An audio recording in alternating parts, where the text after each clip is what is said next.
How to create a zip file with multiple documents in Windows.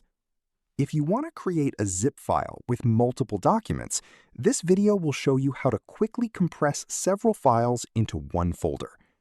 This is useful when you want to send, upload, or organize multiple files together. First, make sure all the files you want to compress are in the same location. For example, you can have photos, PDFs, videos, or other documents in one folder or on your desktop. Now, select all the files you want to include in your zip file. You can click and drag around the files, or hold Control and select them individually. Once you've selected your files, right-click on one of them. Look for the Compress To option and select Zip File. Windows will now create a new zip file containing all the selected documents.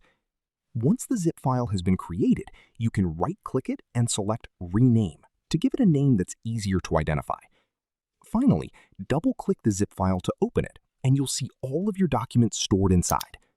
That's how you can create a zip file with multiple documents in Windows 11. If you found this video helpful, click like, share, and subscribe for more videos.